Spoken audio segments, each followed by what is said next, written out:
നിങ്ങളുടെ പാർട്ട്ണർ ഒരു over thinker ആണോ? എങ്കിലൊരു കാര്യം ഉറപ്പിച്ചോളൂ, ഓവർ തിങ്കേഴ്സ് ഒരിക്കലും ഒരു കാഷ്വൽ റിലേഷൻഷിപ്പിൽ എത്തിച്ചേരില്ല. അവരെ എത്തിച്ചേരുന്ന ഓരോ റിലേഷൻഷിപ്പ് ആയിക്കോട്ടെ, ഓരോ ബന്ധങ്ങളെയും വളരെ സീരിയസ് ആയിട്ട് കാണുന്ന ആളുകളാണ് അവർ. അവരുടെ ഒരു സ്വഭാവത്തിലുള്ള ഒരു പ്രത്യേകത എന്താണെന്ന് വെച്ചാൽ, ഓരോ മിനിറ്റ് വെച്ചിട്ട് അവരിങ്ങനെ കാര്യങ്ങൾ ഇങ്ങനെ അനലൈസ് ചെയ്തുകൊണ്ടിരിക്കും.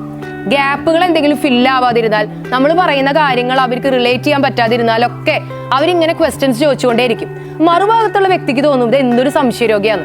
ആക്ച്വലി അത് സംശയം കൊണ്ടല്ല ചോദിക്കുന്നത്, നമ്മളോടുള്ള അമിതമായ ഇഷ്ടം കൊണ്ട്, ആത്മാർത്ഥത കൊണ്ട് അവർ ചോദിക്കുന്നതാണ്. പക്ഷേ ഈ റിലേഷൻഷിപ്പിലുള്ള ആളുകൾക്ക് ഇത് മനസ്സിലാകാതായി കഴിഞ്ഞിട്ടുണ്ടെങ്കിൽ ആ ബന്ധം ഇല്ലാതാകാനായിട്ട് നിസ്സാര നേരം മതി. ഉദാഹരണത്തിന്, 1 മണിക്കൂർ അല്ലെങ്കിൽ 2 മണിക്കൂർ സമയം നമ്മൾ ഓഫ്ലൈനിലായി കഴിഞ്ഞിട്ടുണ്ടെങ്കിൽ മറുഭാഗത്ത് അവരിങ്ങനെ ടെൻഷൻ അടിച്ചുകൊണ്ടേയിരിക്കും. അത് നമ്മൾ വേറെ ആരുടെയും കൂടെ പോയി എന്ന് ആലോചിച്ചിട്ടുള്ള ടെൻഷൻ കൊണ്ടല്ല, നമുക്ക് എന്തെങ്കിലും പറ്റിയോ, വല്ല അപകടം പറ്റിയോ എന്നൊക്കെയാണ് ഈ ഓവർ തിങ്കേഴ്സ് ആലോചിക്കുന്നത്.